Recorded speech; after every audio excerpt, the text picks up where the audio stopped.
bisa na mas mo tira kag mga termiso bisa na mo kasi pa yun bis wala kami mga ideya. Puro lang kami mga obserbasyon lagi nila basiya naman.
Ang pagpagamote sa Binavista, matris ko raw back mga 1990s.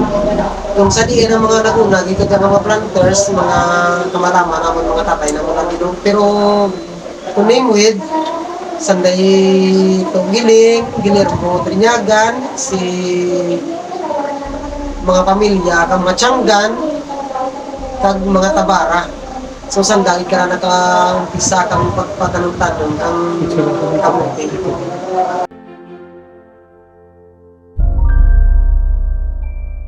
Ang kamuti, ginatanom raya, ang sa pagtanom, basta sa production is takes mga 3 months.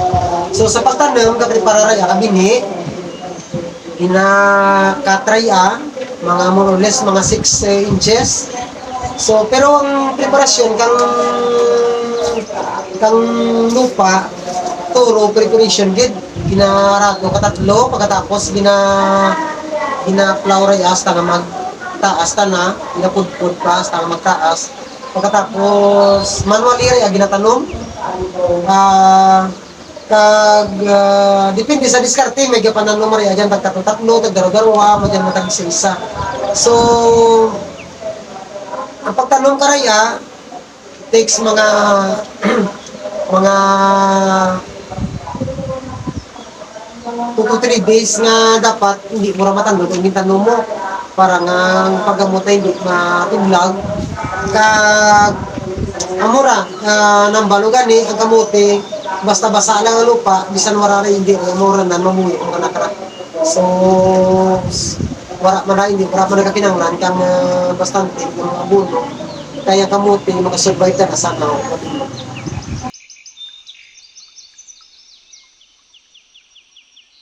Sa pagpangamote, ang una bis nabuligan naman kundi siyempre pamilya naman ikarwa komunidad kung paano naman nabuligan ang komunidad kaya tungod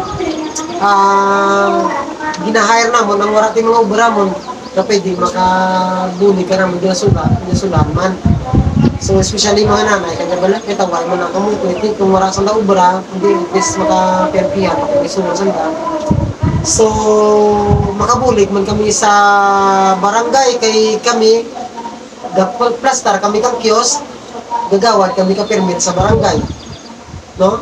So, same man, nga makabulig kami sa atin nga aspeto kung atin agrikultura, kay man, na-include rin kami sa asosasyon, kag murag lang ba naman nga hindi lang man kung galingan na buligan naman ang tanan nga involved nga tao nga may sa circulation kang pagtanong kag negosyo kamuti do mambal man naman nga buligan naman.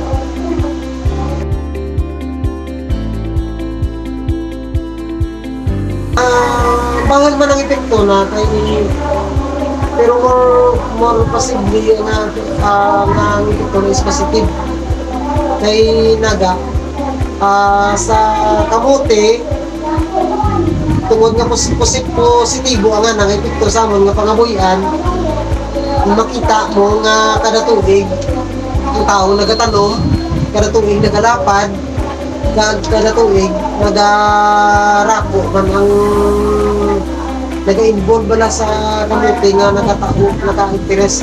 So meaning, ang amon nila, ang positibo ng epekto is, may main source of livelihood. Rugit kami, katuloy kami nakilala ang marami binabista, kag naknalis, sumat kami kang mga nakalain-lain, mga sektor ng ating kultura.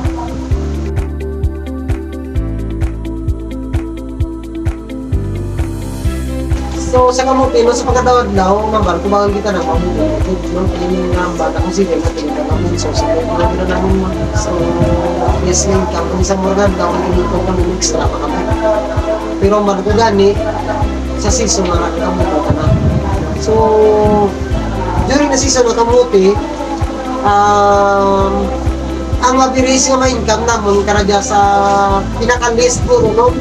Ang balon ka lang mag-gidabi, baka income guro ka dyan, more or less guro nga 50 to mga hindi bang nabasa si Vitamil guro kung income isa minimum na plantos sa mga lagpata na kanan nga ganda po ratang 200,000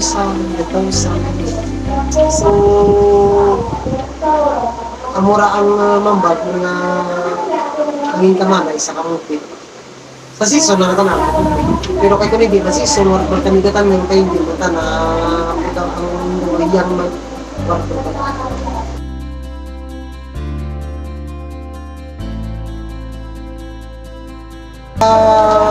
sa akin, pag hindi ko dapat ikaw yan.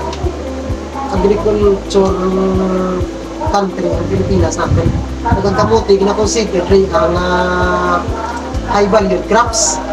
So meaning, ang pagpakamuti, ginaknagin sa riyak, ang alisa nasyonal hasta sa LGU ng mga agriculture sector.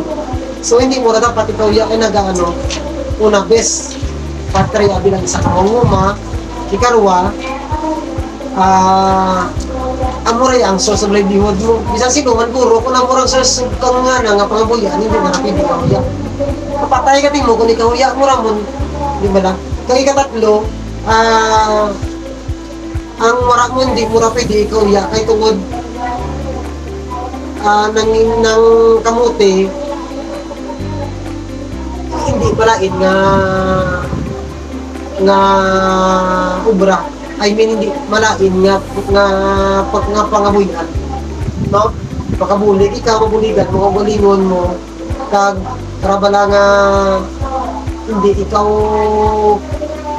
kung sa iban kag sa liwat ng barko hindi malain nga pangabuyan.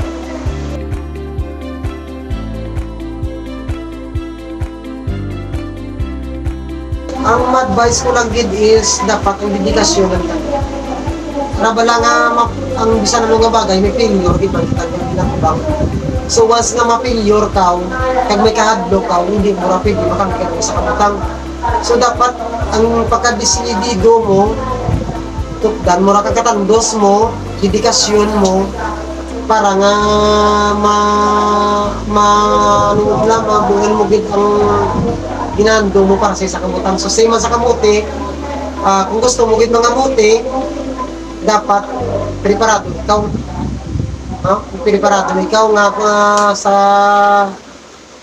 nga dapat magtanong ikaw. Pero wala nga yung magtanong ikaw, hindi sa lipapaw.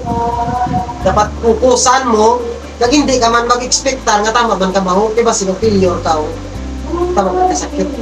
So, sa imo lang gid nga magtanong ikaw kamuti, tanong ka kamasarangan mo, kag do your best na lang. More lang ba, do your best and God will do the rest. Amo lang.